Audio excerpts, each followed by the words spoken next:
también hay que empezar a plantear cuál debe de ser el papel de la ciudadanía. Es el momento de conocerlo, es el momento de involucrarnos y es el momento de ejercer nuestra democracia. Hay millones de personas allá afuera que no pueden pagar un abogado, que no entienden los trámites o que ni siquiera llegan a un juzgado porque no existen en sus comunidades.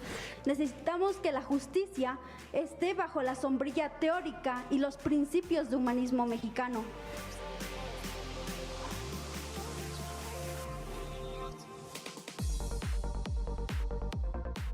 El mayor problema del Poder Judicial es que no está con el pueblo y que tenemos una ciudadanía con poca educación jurídica y cultura electoral. México enfrenta una profunda falta de educación jurídica y ciudadana. La gran mayoría de los mexicanos no conocen sus derechos básicos.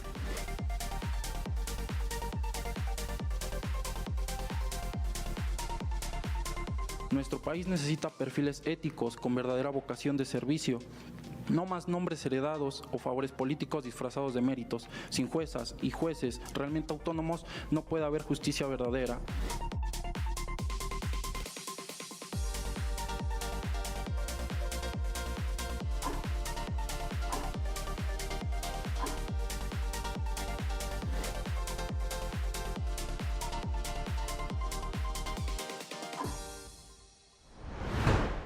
Pues aquí estamos, ya los vieron en acción, dos jóvenes ilustres. Aquí está Corina, aquí está Gibran. Bienvenidos, estimados jóvenes. No, muchas gracias por la invitación. Es un placer, John, estar aquí el día de hoy. Saludo cordialmente a la audiencia, a Corina y a todos los que nos siguen. Pues muchas gracias, de veras. Ese debate que organizamos en la Torre Tlatelolco hace unas semanas, unos días antes de la elección de la reforma judicial, fue muy importante para nosotros, para todos de la UNAM en particular, para nuestro programa, porque nos interesa mucho escuchar el punto de vista, pues, de la juventud. Al final de cuentas, cualquier reforma política se hace para que las cosas estén mejores en el futuro y también en el presente, y ustedes traen pues otro punto de vista que los que hemos estado aquí muchos años analizando, ¿no? Y en particular, Gibran y Corina fueron pues de los debatientes más destacados. No hicimos premiaciones, ni puntuaciones, ni nada así, pero cuando estábamos ahí evaluando, pues a quiénes vamos a invitar aquí al programa de tele, pues pensamos en ustedes porque sí fue muy destacada su participación y les felicito por eso. Y queremos seguir escuchándoles no solamente lo del antes, sino también su opinión ahora, después de la elección. Dime, Corina, primero, ¿cuáles fueron más o menos los argumentos que tú presentaste en ese debate? ¿Cuál fue tu postura? ¿Qué idea querías defender y compartir con los otros jóvenes? Ya vieron que Corina es de la UNAM, es de la FES Aragón, de la carrera de Periodismo y Comunicación. Sí, bueno, yo lo que quería mostrar era que las elecciones eran una buena idea en papel, pero en el mexicano promedio no iban a calzar, debido a que no tenemos una cultura electoral presente. Realmente elecciones grandes no llegan a tener a veces ni el 50%. Elecciones locales se quedan en el 30% y en este caso tuvimos el 13% de participación, lo que quiere decir que fue un total fracaso, a contrario de lo que dijo nuestra presidenta Sheinbaum. De plano, así, fracaso, dices. Sí. Porque, de nuevo, la cultura electoral del mexicano siempre ha sido pésima, en el aspecto de que inclusive los jóvenes, que ya hablando por mi generación y las que vienen detrás de mí, no entendían para qué eran. Y muchos jóvenes no les interesaba. Y algunos solo se dieron cuenta que eran votaciones ese día domingo por la ley seca. Desgraciadamente yo conocí varios que dijeron, no, es que no me vendieron alcohol. Y les dije, ¿pero sabes por qué? Dijeron, no, porque hay elecciones. A ese grado la gente joven desconocía la situación que íbamos a vivir ese domingo. ¿Tú no votaste? Yo, desgraciadamente, no pude votar porque justamente ahí viene el otro problema. Al disminuir el rango de presupuesto de las elecciones, mi pueblo se quedó sin la casilla y había otra casilla que juntaba las de mi pueblo con la otra en la otra punta del municipio. Y eso era peligroso porque, por ejemplo, mi familia tiene personas con discapacidades y no podían ir a votar hasta allá por ciertas situaciones. Yo vivo en Cuautlalpan, pero las votaciones eran algo lejos y en mi familia le daba algo de temor que yo fuera sola, porque al final dije, oigan, yo voy a ir, pero me dijeron, ¿sabes qué? En esas colonias no conocemos, nos da miedo que te pase algo, preferimos que te quedes aquí ¿Ellos no querían ir a votar también, acompañarte, por ejemplo? ¿No le parecía importante?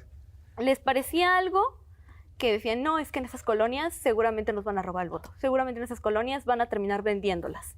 Y empezaban a hablar de que ya tenían problemas también en esas colonias y no querían que yo fuera, que me expusiera, que al final no valía la pena. Y eso no era solo de los jóvenes. De hecho, a los jóvenes que yo tenía a mi alrededor, que eran familiares o amigos, decían, yo no voy a ir a votar, aunque yo tenga mi casilla al lado, porque tuve el caso de un compañero, porque realmente no van a tomar mi voto en serio y realmente yo no quiero votar por esto porque ni siquiera entiendo de qué funciona.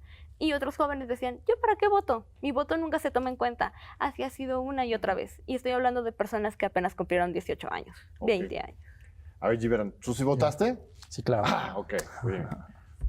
¿Y cómo fue la experiencia del voto? De antemano y desde el inicio, en mis casillas, pude ver la falta de ciudadanos para ejercer ese voto, lo que nos hace dudar acerca de dos cosas: o la ciudadanía estaba muy desinformada o descontenta por esta reforma. Desde mi perspectiva y personalmente, pude ver que este número de candidatos muy extenso y el número de casillas me provocó que tardara mucho tiempo en decidir y sobre todo ver qué candidatos eran los que había investigado desde tiempo atrás. Entonces, Y cuéntanos también sobre tu posicionamiento, ¿no? Porque prepararon como parte del proceso de participación en el debate en la Torre de Tlatelolco, no fue solamente levantar la mano, sino que tenían que participar en un taller de oratoria, de debate, y preparar una intervención. ¿Cuál fue el argumento central que tú quisiste compartir en ese debate? Mi argumento central fue que los jueces se rigieran con autonomía a la hora de ejercer sus, principalmente, candidaturas y sobre todo ya cuando estuvieran en el poder, que también apelaran por discursos realmente motivados para la ciudadanía con un grado de humanismo, no este tipo de populismo que hace que la gente realmente los escoja. Vimos muchas candidaturas que se rigieron ya sea en redes sociales, que veíamos cómo trataban de transmitir un chiste para acercar a la ciudadanía. Lo que me pareció un poco, en cierto punto, pues mal, ya que yo creo que alguien que va a ocupar un cargo de esa envergadura, me parece que debería demostrar un poco más de seriedad ante los problemas que estamos viviendo en la realidad social en México. Pero al final de cuentas, la manera de comunicarse en las redes sociodigitales es eso, a partir de lo informal, el chiste. Si te pones corbata y hablas muy acartonado como abogado o candidato a la Suprema Corte de Justicia, que había muchos que sí lo hacían, pero las estrategias más efectivas son precisamente las más relajadas, ¿no? Sí, justamente se buscaba eso en redes sociales, ya que se buscaba, yo creo, abarcar a un público jovial y a todo público, pero sin embargo también cabe destacar que hay personas o ciudadanía que no tiene este acceso a las redes sociales. Se les propuso que fuera de manera digital o mediante volanteo. Yo creo que por redes sociales es imposible abarcar a toda la ciudadanía y volanteo sin duda alguna es mucho más difícil, ya que yo creo que ningún candidato puede estar o es omnipotente para estar en todas las ciudades, los estados, los municipios. Entonces, yo creo que debe de haber una regulación y modificaciones eficientes. Bien, no te presentamos, bueno, ya vienes presentado ahí en la pantalla, pero eres de Derecho, eres abogado en formación de la UAM Azcapotzalco, ¿no? Muy bien. ¿Querías agregar algo? Sí, justamente la campaña de agua, así se le llama a las campañas digitales, está hecha para llegar más a un público familiar. Es decir, tú te sientas a la vista del candidato, sientas que es una persona más. Sin embargo, si lo llevas al extremo, te puedes volver un chiste. Y eso lo hemos visto una y otra vez con varios candidatos. Ejemplo, algunos candidatos del Partido Verde cuando intentaron llegarle al público joven, no se pudo. Un ejemplo de quien sí lo hizo bien fue Maínez, que llegó a los públicos adolescentes, jóvenes, sí, él es mi candidato. Pero al final, le fue mal, ¿eh? No, las le cifras, fue muy bien. Maínez sacó un 25% de la votación joven, sobre todo en el norte del país, o sea, no le fue tan mal. No, de hecho, justamente su candidatura fue para los jóvenes y fue a varias universidades para eso. Pero aquí el caso es que exactamente como dice mi compañero Gibran, la realidad es que aunque a los jóvenes sí les llaman la atención las redes sociales y algunas personas sí las llegan a ver en su tiempo libre, el caso es que la campaña de tierra todavía tiene repercusión. Sin embargo, una campaña de tierra de este extremo tendría que ser casi una segunda campaña presidencial. Más con tantos candidatos, sería un presupuesto exorbitante y el INE no tenía ese dinero, ellos mismos no tenían ese dinero y los partidos políticos bien pudieron haberles dicho, a ver, ven para acá, pero justamente eso es lo que se quería evitar, quería que fueran votaciones autónomas, que ellos mismos se dieran a conocer. Pero ese es el problema, contratar a alguien que lleve tu campaña de agua, de tierra y de aire, que aire son televisión, radio y periódico, es muy complicado, muy caro y de paso no había tiempo. No había tiempo para que cada uno se diera a conocer, no había tiempo para que la sociedad digiriera estas elecciones. ¿Pero qué se pudo haber hecho, Gibran? O sea, 64 candidatos y candidatas, 2 meses de campaña. Quizás este es el problema para iniciar, simplemente las cantidades de los tiempos, pero si tú fueras presidente del INE, ¿qué hubieras ingeniado como para que fuera un poco más amena esta cosa? Principalmente me hubiera gustado que hubiera más filtros para que hubiera candidatos, un número reducido de los mismos candidatos y sobre todo proponer diferente tipo de campaña, ya sea por medio también de televisión, digital, periódico, abarcar muchos sectores informativos para que abarcara a toda la sociedad. De principio es lo que hubiera propuesto. De igual forma, que hubieran estos candidatos que a lo mejor ahorita vemos que ya están las elecciones, ya pasaron, y vemos los candidatos, algunos que ya estaban en el poder anteriormente. Lo que yo creo que también necesitamos es mentes y personalidades frescas para la justicia que requiere la sociedad de México. Bueno, las que repitieron son 3 ministras en particular que solo tenían 2, 3, 4 años, o sea, tampoco eran del siglo pasado, ¿no? Pero aún así, ¿te parece que se tenía que haber renovado completamente? Sí, me parece que esta reforma al Poder Judicial de inicio buscó que se oprimieran y frenaran estos abusos del poder que ya había en la justicia, ¿no? Entonces, si realmente no se analiza de trasfondo cuáles eran esos abusos del poder o qué generaban esos abusos del poder, lo único que hacemos es prolongar estos abusos de poder generando más abusos de poder nuevos. Entonces, tendría que haber un análisis, por supuesto, de las autoridades para ejercer las modificaciones y regulaciones pertinentes. Vamos sobre ese tema porque es la razón de ser de esta reforma, más allá de que pues, ha sido bastante caótica y se puede mejorar.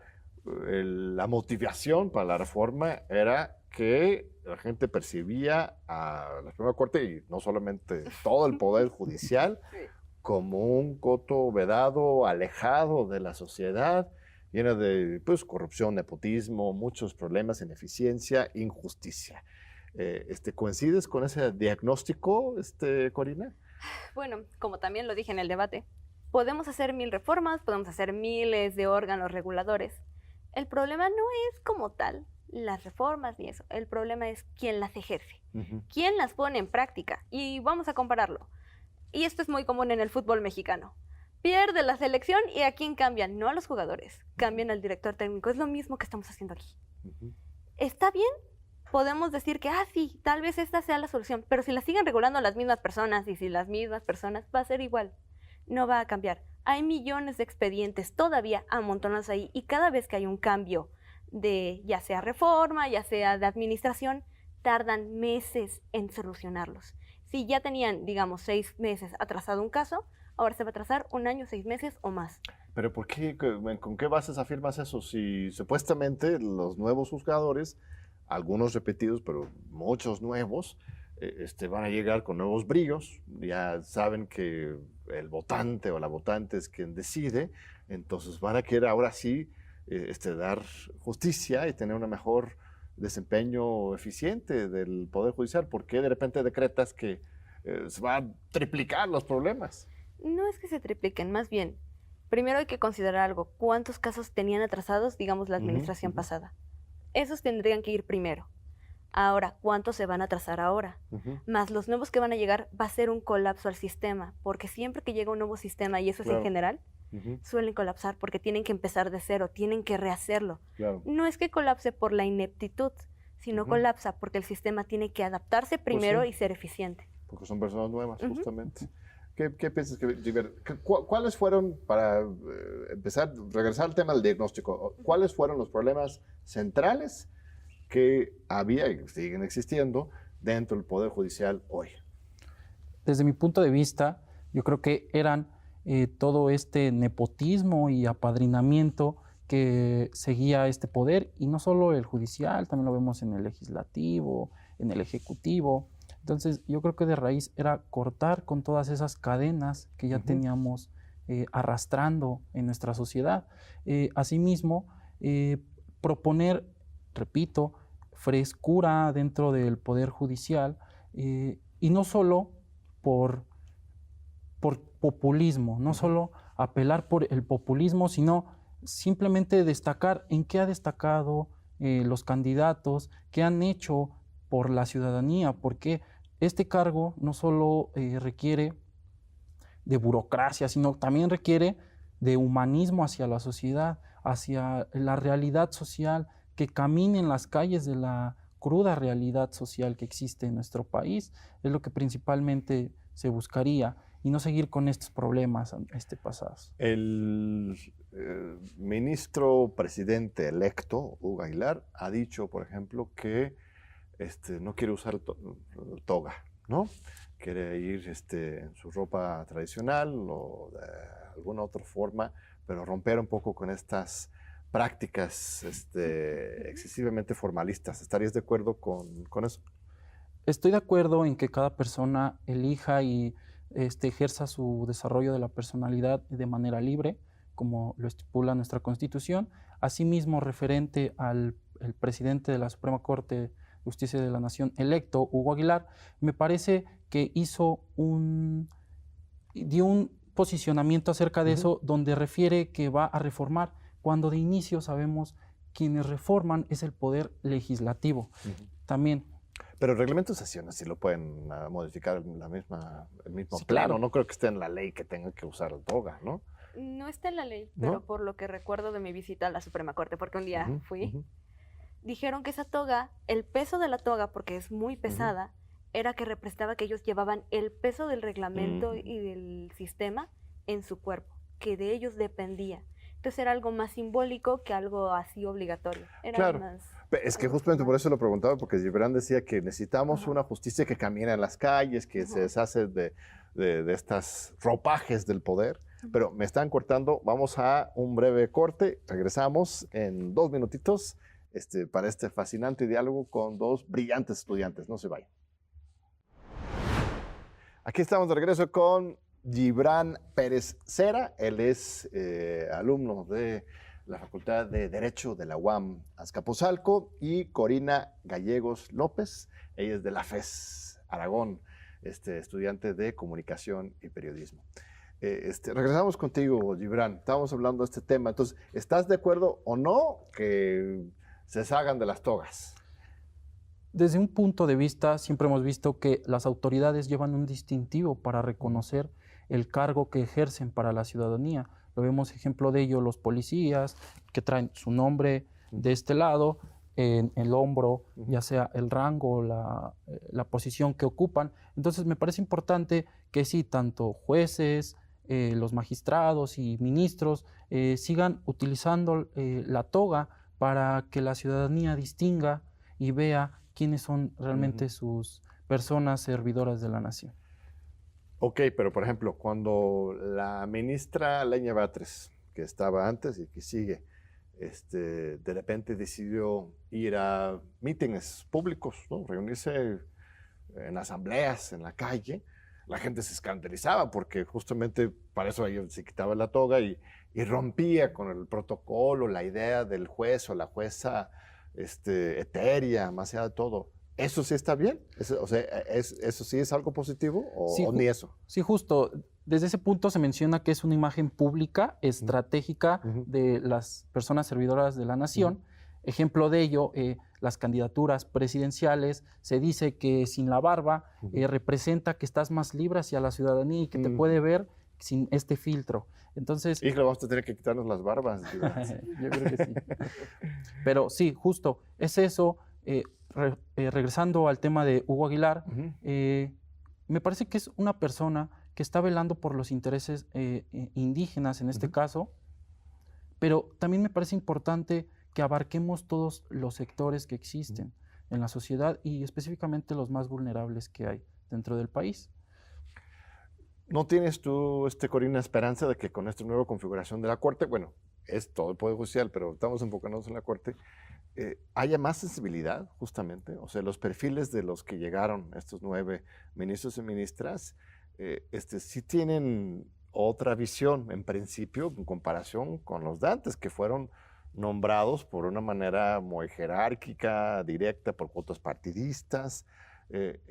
Sí ves esa posibilidad de un perfil un poco más sensible a la población, ¿no? Sí van a ser más accesibles y abiertos, pero hay que comentar algo. Puede ser muy accesible con el público, pero ¿vas a ser justo? ¿Vas a ejercer la ley como está escrita? ¿O vas a dejar que ese sentimentalismo y de paso inexperiencia ¿cómo se llama? Interrumpa tu buen juicio, interrumpa tu función? No dudo que sean accesibles.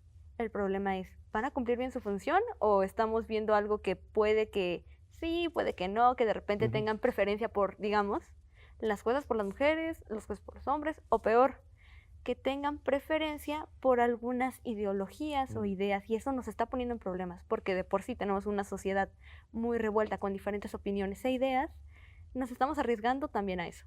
Si van a mantenerse imparciales, todo bien. Si son accesibles y todo, tendremos algo muy bueno. Pero hay que tener en cuenta, muchos de ellos no tienen experiencia en los cargos. Entonces, sí, es cierto, se elegían de forma jerárquica, pero quieras o no, ya tenían un poco más de experiencia que los que tienen ahora. Entonces, ¿regresamos entonces al sistema anterior? No. El problema aquí no es que tengan o no experiencia, es que siento que ese requisito debió quedarse. No experiencia, digamos así, tan jerárquica como ellos, pero sí mucho tiempo en los tribunales, viendo ya sea como abogados ejercientes, no solo como personas que terminaron la licenciatura, que eso es lo que estamos viendo actualmente. Porque en el sistema anterior, si bien una gran parte venía del Poder Judicial, no era requisito, ¿no? O sea, por ejemplo, el ministro Cosío o el ministro Saldívar llegaron a la Corte de fuera, ¿no? Cosío era profesor del ITAM, Saldívar tenía su despacho privado, entonces no era antes un requisito estar adentro.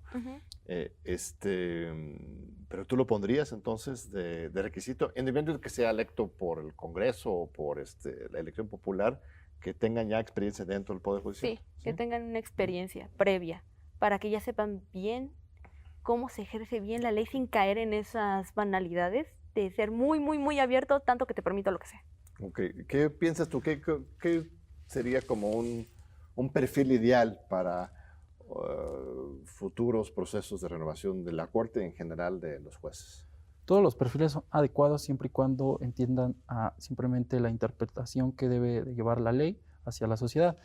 Personalmente, me gustarían candidatos que veamos que empiecen desde abajo, sin apellidos conocidos, sin personas allegadas, cercanas al poder, personas que realmente caminen las calles más vulnerables, los sectores más vulnerables de la sociedad y que escalonen hacia la presidencia, un ejemplo, la presidencia de la Suprema Corte, y de esa manera entenderían cómo está conformada la ciudadanía y qué sectores deberían de ser más enfocados, y no estos sectores que están a favor, lo vemos con empresarios, cómo apelan hacia su fortuna, hacia sus impuestos. Entonces, esos temas yo creo que deberían de estar más enfocados hacia la ciudadanía y no a los empresarios. Pero eso es lo que decía Andrés Manuel López Obrador cuando promovió la reforma. O sea, en principio, entonces, sí estás de acuerdo con la idea de fondo, de que, o sea, porque el argumento, yo sé que sus críticas son muy válidas de cómo se desarrolló a cabo este proceso, pero el argumento de fondo de tener las elecciones era eso, justamente, tener personas que no tienen los amarres arriba, ¿no? Que no necesitan tener amigos senadores o diputados o algún partido u otro del presidente de la República, sino que pueden llegar por sus propios méritos a partir de el voto popular, ¿no? O sea, ¿estás en contra en principio de las elecciones o solamente la manera en que se ejercieron en esta elección? Yo estoy a favor, John, de que haya un cambio y un paso radical para el país. En lo que estoy en desacuerdo es que las modificaciones y toda esta reforma muy precipitada no haya sido llevada al cabo de la mejor manera para la ciudadanía, que se encuentran vulnerables. Te soy honesto, si yo no investigaba realmente a los candidatos de mi interés o los intereses que requiere la ciudadanía, estaba perdido. Yo creo que una ciudadanía, una persona común que se transporta a su trabajo, trabaja, descansa y es lo único que ejerce, es difícilmente ha llegado a la justicia o a estos cargos que iban a ejercer. Sí, estuvo muy difícil. Yo también confieso, yo dirijo el programa Democracia, Justicia y Sociedad de la UNAM y tuve que anular la mitad de las boletas porque no sabía ni quiénes eran los candidatos, ¿no? Hubiera sido, desde mi punto de vista, mejor nada más hacerlo de las primeras cortes para empezar, ¿no? Ya no es suficiente, 64 candidatos, 9 lugares, debatamos, conocemos, conozcamos los perfiles, votemos, pero sí fue nos abrumaron con tantos nombres y espacios, ¿no? Sí, asimismo, ver que según datos estadísticos del INE se decía que era un 12 a 13% de la participación ciudadana de la ciudadanía inscrita al padrón electoral. También las críticas que hubo acerca de la OEA, que según se decía que... De la OEA, de la Organización de Estados Americanos. De Estados Americanos, donde desaconsejaba a las demás naciones a que tomaran un debate plural para ejercer este tipo de elecciones y también no las aconsejaba directamente. Se dice que el Instituto Electoral de la Ciudad de México no dice que también hubo opiniones positivas acerca de esta elección. Yo creo que es importante que las autoridades tomen en cuenta también las voces de quienes los critican y que también los opositores estén dispuestos a proponer y no solo criticar. ¿Qué propones, Corina? ¿Tú estás totalmente en contra de que se hayan hecho elecciones? ¿O nada más es la forma en que se llevan a cabo? La primera pregunta y la segunda es, pues, ¿qué propones? ¿Cómo hacerlo bien? Yo estoy en contra de cómo se llevan a cabo y de que se hayan hecho las elecciones. ¿Por qué? Porque mínimo debieron darle un año a que se dieran a conocer los candidatos. Mínimo debió ser un año. Y eso para ver si funcionaba. Desgraciadamente no somos el primer país que hace esto. El primer país en América Latina, si no estoy mal, fue Bolivia o Guatemala, no estoy segura porque ahorita se me fue el nombre. Y su participación fue del 30%. En Estados Unidos la participación promedio para este tipo de elecciones es entre un 40 y 60%. En México, de por sí, como ya había dicho antes, los datos de nuestras elecciones siempre son inferiores. Esta elección ya predicaba desde el principio que si no se tomaba con pinzas, que si no se hacía de la manera más correcta, no iba a funcionar. Y ahora, la ejercen así, la ejercen de la peor forma posible, quitándole presupuesto, haciendo boletas confusas, no dándole tiempo a los candidatos a darse a conocer, y ahora tenemos otro problema. Las boletas, muchos las agarraron y como no les entendieron, empezaron a hacer sus protestas, empezaron a escribir cosas, y creo que se volvió viral que algunos decían palabras altisonantes a algunos funcionarios y otras cosas. Eso también.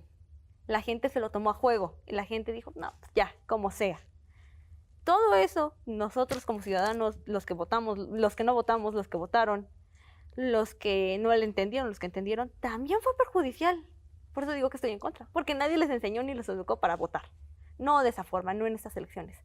¿Qué debimos hacer? ¿Cómo debimos solucionarlo? Uno, retrasar las elecciones al menos un año, explicarle a la sociedad, por qué era un voto tan importante, por qué teníamos que tenernos y darnos el tiempo de conocer a nuestros jueces y magistrados, por qué se habían pospuesto a estas personas, qué tenían en particular. Luego se debieron hacer votaciones seccionadas, es decir, primero vamos por los jueces de la Suprema Corte, nada más tienes estos nombres, no te vuelvas loco. Luego, por, digamos, entre 3 meses, la siguiente votación y así, para darles tiempo de digerir, de entenderlo. Debieron darle más presupuesto también, porque de nuevo, si reduces casillas, reduces la población que quiere ir a votar. Al verlas lejos, entonces decían, ya no voy a votar, porque de por sí muchos no les gusta caminar, digamos, al centro de su pueblo, a la escuela más cercana. Ahora, quítaselo y pónselo a 40 minutos caminando, no van a ir a votar. Por Eso tu caso también. en particular, con lo cual empezamos este programa, ¿no? Sí, desgraciadamente sí. Hay otro problema. Los acordeones. Eso también, aunque no fue culpa del INE, aunque fue culpa, supone que de alguien misterioso, que nunca se nos dijo quién fue, también jugaron en contra. Y también fue un problema que el INE tuvo que resolver lo más rápido que pudo y no fue suficiente. Entonces, ¿qué se hubiera hecho? Se hubiera dicho, no se pueden este tipo de propagandas. Estas son las únicas propagandas que nosotros autorizamos para que sean válidas y puedes usar tus redes sociales como quieras, pero dentro de periódicos, televisión, tierra, lo que tú quieras, esto no.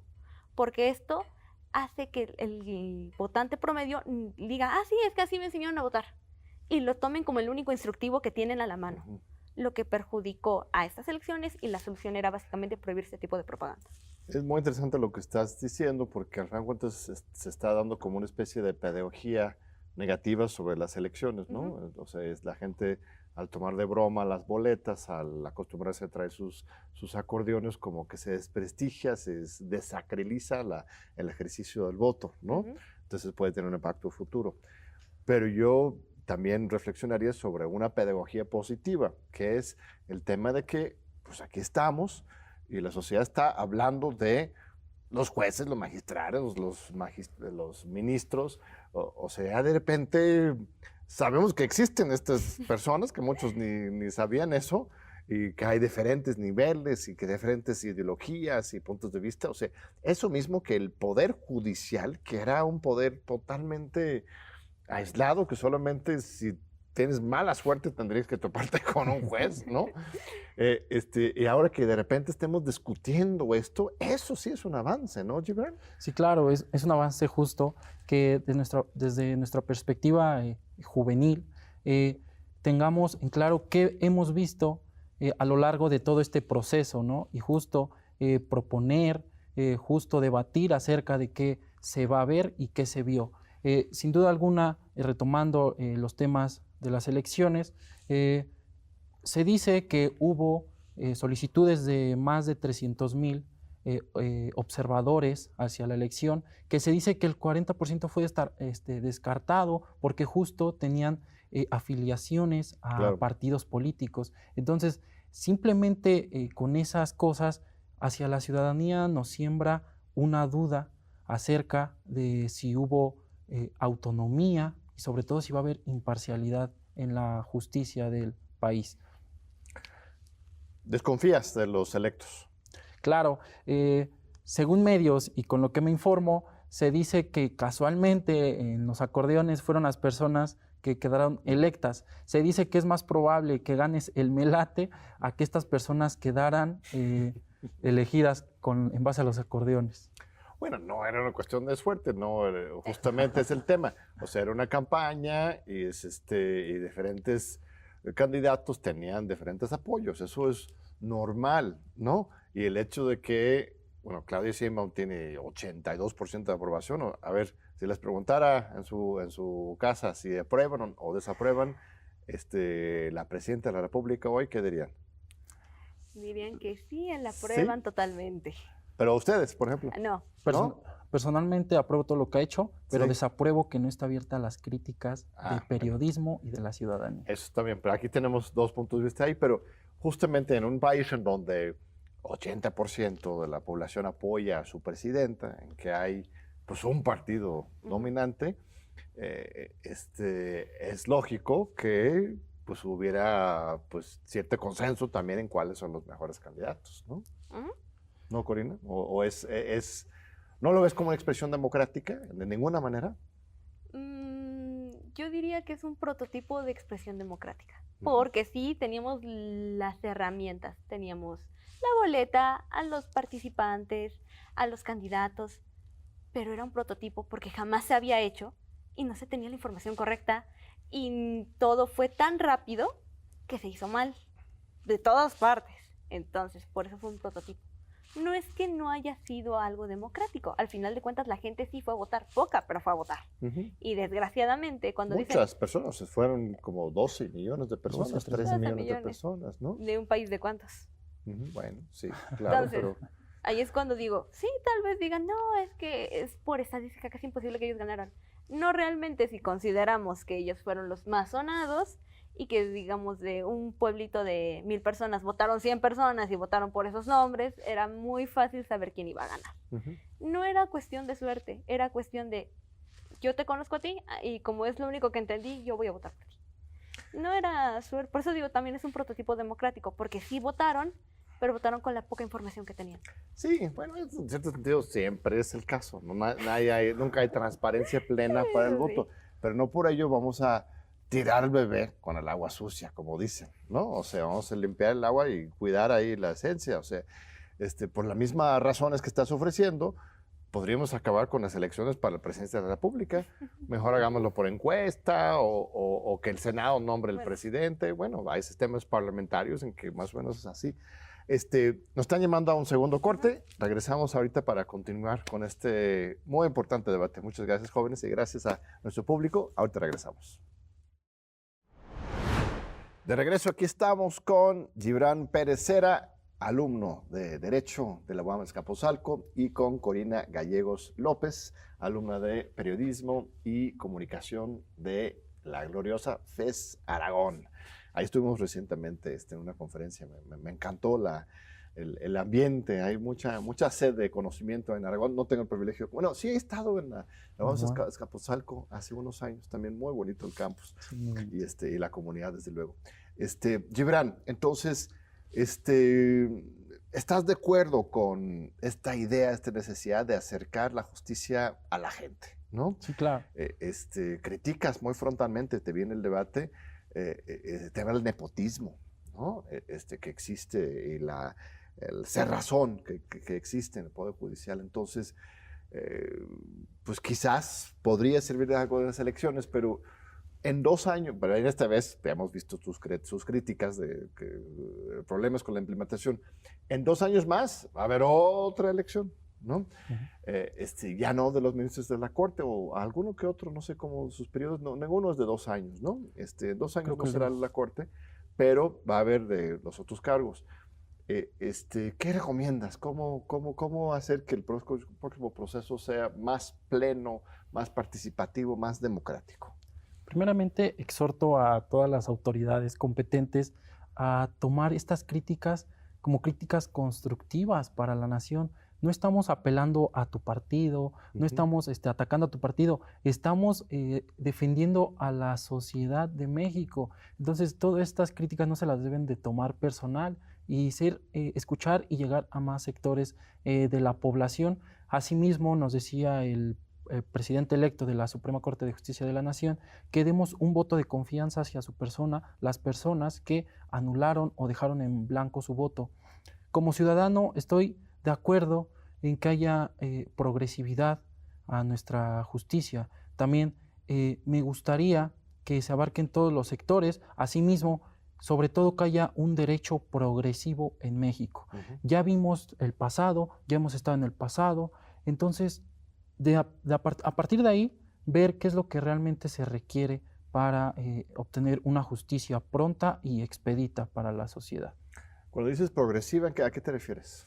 Sí, justo, a que abarquemos a estos sectores, a que veamos qué realmente es lo que le hace falta a la ciudadanía. Hablaba hace un momento acerca de la realidad social que se vive en el país. Lo vemos con personas tan solo saliendo a colonias populares, ver qué es la desigualdad social que existe en nuestro país.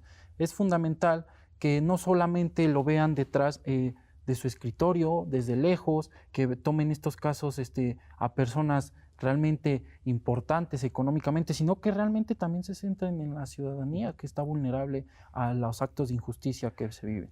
Y en términos de la forma de nombramiento, ¿qué cambiarías para en 2 años? O sea, si hiciera una reforma legislativa, ¿qué estratégicamente propondrías? Pues propondría principalmente que las candidaturas se ejerzan de diferente manera, como ya lo he dicho, que abarquen todos los sectores, ya sea la televisión, ya sea por volanteo, ya sea por redes sociales. Un debate, ¿no? Justo también un debate. Estaría bien que sea transmitido por todos los medios de comunicación posibles para que acerque a toda la población.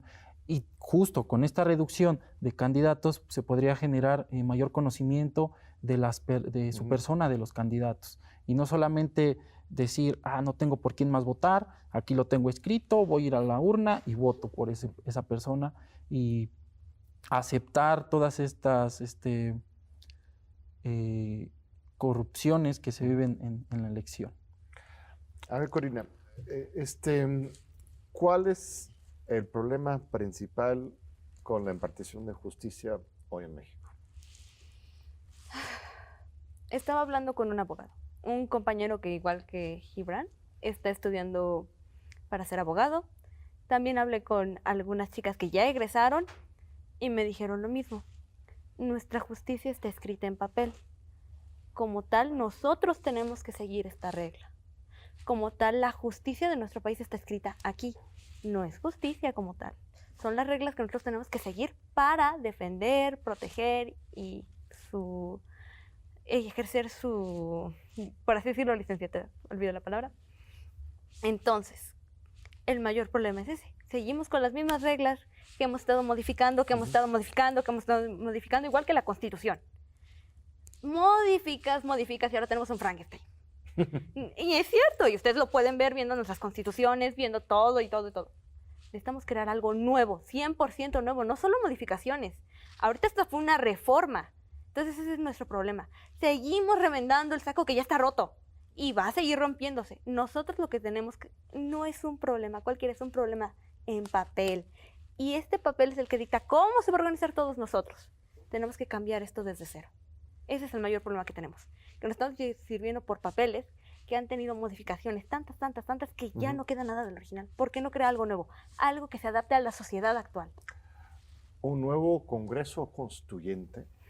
¿Imaginas eso? Así como después de la Revolución, una nueva Constitución en que debatimos, hacemos una gran asamblea y todos participan. Recientemente se hizo en Chile. Ajá, es lo que yo iba a decir. ¿No? Justamente pensé en lo que se hizo en Chile con el cambio total que recibió y hasta ahora les ha funcionado. Eso es lo que... Bueno, estuvo complicado, ¿eh? No se aprobó al final, pero fue un proceso muy bonito. Exactamente, eso es lo que siento que nosotros necesitamos, ya hacer eso, porque seguimos con una constitución que ya va a cumplir, si no estoy mal, 100 y tantos años, y al tenerla ya a lo mejor hace 100 años era lo mejor, pero ahora estamos en el siglo XXI, tenemos nuevas reglas, tanto de forma internacional hemos vivido cosas impactantes como en la manera local. ¿Qué cambiarías? Un artículo que agregarías o que quitarías o que modificarías de la Constitución. Te lo dejo pensando y voy con Gibran. ¿Estás de acuerdo con hacer una nueva Constitución? O sea, hacer un Congreso Constituyente. Sí, desde el punto de partida sí vemos una Constitución muy ambigua. Entonces justo ese es el trabajo de las personas funcionarias de la nación, interpretarla de la mejor manera para ejercer una justicia pronta y expedita. Asimismo, sí, opino que deberían de reformar y derogar nuevos artículos que realmente entiendan el contexto actual de la sociedad. Justo lo decía Corina, esa constitución a lo mejor se hizo hace 100 años. Entonces, ¿por qué no ver qué contexto social estamos ahorita y hacer y reformar algunos nuevos artículos? ¿Tienes ya una propuesta concreta o voy con la propuesta de Corina en que lo vas pensando? Vamos con Corina, luego de regreso a ti. El cambio constitucional, que tú fueras, allá convocamos a un Congreso Constituyente y te toca tu día en la tribuna. ¿Cuál es tu propuesta? Cambiar los artículos de educación. De educación. Okay, sí, y voy a explicar por qué. Todos dirán, no, es que tenemos problemas de justicia, tenemos problemas en el medio ambiente, tenemos problemas con las tierras, no, es que tenemos problemas con el trabajo. Ok, pero hay que empezar con lo más básico, los niños. Los niños son nuestro futuro. Y de aquí partimos para formar al ciudadano del futuro. Y nuestra educación ahorita es pésima. Casi somos de los últimos lugares a nivel mundial en matemáticas, literatura y ciencias. Estamos pésimos. Entonces, si una persona, un niño, no puede leer un libro ni prestar atención, ¿cómo vamos a pedirle que lea la Constitución o que aprenda las leyes en el futuro si ni siquiera puede leer 4 párrafos seguidos? ¿Cómo vamos a pedirles eso? No se puede, porque no tenemos una Constitución adecuada. Dicen, no, es que recientemente hubo un cambio, no, de recientemente los nuevos libros, todo eso. Los libros fueron su propia polémica en su momento, porque quitaron cosas. y siguen quitando. Y entonces, al no adecuarnos a la verdadera educación que necesitamos ahorita, adecuarnos a las personas que sí la necesitan. Y, por ejemplo, ahorita todavía hay lugares donde se hablan lenguas indígenas y desde hace años se está reclamando, queremos libros con nuestras lenguas. No los hay. Están forzados a abandonar su lengua materna para hablar otra. Y entonces, ok, ellos no entienden la lengua que se habla casi en todo el país. ¿Y qué pasa? No entienden las elecciones. Ahora vamos con esto. No entienden las leyes. He escuchado casos de personas indígenas que terminan casando por error en una zona preservada y las terminan arrestando, las tratan como el peor criminal, pero es porque ellos no entendían, no sabían la ley y terminan en prisión como si fueran el peor criminal. Esas son cosas que nosotros tenemos que pensar, tenemos que educar a todos, no solo a los niños que tenemos aquí en la ciudad, no solo a los niños que están en el campo, a todos por igual. Bien. Ser más estrictos con la educación, enseñarles a leer, a respetar las leyes y reforzar lo que es matemáticas y ciencias. Dicen, México puede ser potencia, sí puede ser potencia, pero solo con la educación adecuada. Ahorita voy con Gibran, pero te dejo nada más una pregunta. Eso puedo estar de acuerdo contigo, pero ¿desde la Constitución puedes decretar eso? Piénsalo. A ver, Gibran, ¿qué reformarías en la Constitución? A una asamblea constituyente puedes reformar lo que quieras. ¿Qué podría ser una propuesta que harías? Principalmente propondría que la Constitución cambiara el lenguaje que ocupa con estos tecnicismos para que toda la ciudadanía lo entienda. Principalmente, lo dice la compañera Corina, los niños desde su formación preescolar, primaria, se les haga conocimiento de qué derechos y obligaciones tienen en la sociedad, cómo se deben de regir. También justo que lleguen hacia los padres para que obtengan los valores que les ayude al desarrollo pleno de su persona y siempre en pro de la sociedad. Es lo que propondría principalmente. Sí, es interesante porque sí, la Constitución es larguísima. A mí me gusta que sea tan completa, porque, por ejemplo, la Constitución de los Estados Unidos, ustedes saben, es como 3 hojitas, muy sencillo, muy fácil de entender, pero en realidad es muy vacío, ¿no? Nuestra Constitución mexicana es mucho más robusta, mucho más completa, pero tiene este pequeño detalle, que es que no se entiende, solamente lo entienden los abogados. Entonces, imagínate obligar a los legisladores a escribir de manera comprensible, ¿no? Sí, justo. Principalmente cuando inicié, o ahorita que todavía estoy en inicio y desarrollo de mi licenciatura, he visto cómo algunos tecnicismos tengo que investigarlos por fuera para comprender mejor un artículo y sobre todo la interpretación que requiere ese artículo. Entonces es lo que estaría dispuesto. Sí, es toda una burbuja, o sea, el abogañol, ¿no? A ver, Corina, entonces te pregunto, está muy bien, hay que reformar el sistema educativo, por supuesto que tenemos que mejorar la manera en que aprendan los niños, que los pueblos indígenas tengan libros de texto en su idioma, que aprendan de manera bilingüe y trilingüe. Pero desde la Constitución ya tenemos palabras muy bonitas de educación de calidad, democrática y todo. ¿Cómo logras una calidad en los hechos a partir de reforma de la Constitución? ¿Qué pondrías ahí en el texto? Pues obligar a todos los niños a aprender, o si no, ¿qué? Creo que lo primero que pondría no es obligar a los niños a aprender, porque eso, seamos sinceros, a los niños les asusta la palabra obligación, y eso podemos tomarlo en cuenta en muchos aspectos. Yo más bien pondría la gente, ¿cómo se llama? Los maestros, los educadores y padres de familia están obligados a darles una educación digna, de calidad y respetuosa a sus hijos. Y van a decir, no, es que ya es obligatorio que tengan las escuelas primarias, secundaria y kinder, que son las básicas, pero muchos padres no la cumplen. Desgraciadamente, muchos padres prefieren que sus hijos hagan otra cosa. Y entonces ahí es donde se pierde. También está el otro asunto. Muchas escuelas, como no tienen presupuesto, ahí también tendría que las escuelas tengan tanto de presupuesto y es la verdad que tengan estas leyes. Porque seamos sinceros, la educación en México, si no estoy mal, creo que son el 1, 2, 3% del presupuesto total. Y entonces ahí es cuando digo, también deberían decir el presupuesto para educación sea entre un 20, 30%. Y no solo para educación, sino para de apoyo a los alumnos. Porque si simplemente dices de educación, se puede perder en muchas cosas. Temo que se nos está acabando el tiempo. He disfrutado enormemente conversar con ustedes. Una última ronda, un último comentario, Gibran, para el mundo, para tus colegas de la UAM Azcapotzalco, para la ciudad en general. ¿Cómo mejorar la justicia en México? Para todas las personas que están en su desarrollo y que actualmente están en estos cargos y van para allá, exhorto a que tengamos una educación de humanismo para una sociedad colectiva y poder tener un desarrollo pleno en nuestro país. Asimismo, lo repito, un desarrollo y un derecho progresivo para nuestra ciudadanía. Exhorto también a las autoridades a que analicen toda esta reforma que de principio fue muy precipitada. Exhorto y también exijo como ciudadano que se hagan las modificaciones pertinentes para poder llegar y ser más entendible para los sectores que no están especializados en esta rama. Muy bien, Corina.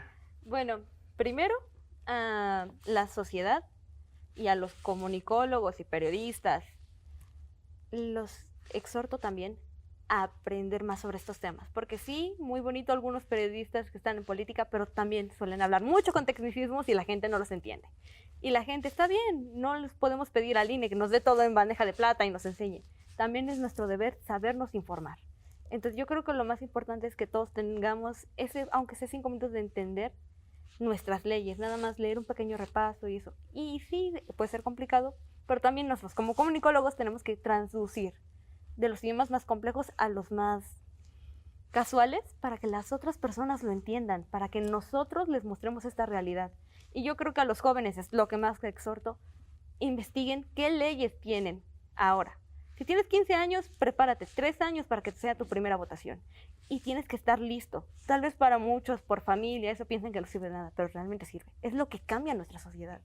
Entonces, yo diría que los jóvenes tienen que aprender de la cultura política. Y nosotros como jóvenes ayudar a nuestra familia a entender esa misma cultura. Pues muchas gracias, Corina. Muchas gracias, Gibran. Un placer. Gracias por la confianza. Pues para eso es este espacio, que se escucha en la voz de los jóvenes. Ojalá sigan participando en los eventos del PUEDS y en sus escuelas, la UAM. Le agradecemos también a la Universidad Rosario Castellanos, a la UACM, que hicimos esta organización conjunta interuniversitaria. Vamos a seguir haciendo esto porque lo que necesita este país justamente es pues, que resuene, que retumbe las voces de las nuevas generaciones. Muchas gracias, John. Muchas gracias. Gracias. Un abrazo y gracias a nuestro público. Nos vemos de nuevo en 8 días aquí en los Diálogos por la Democracia de TV UNAM.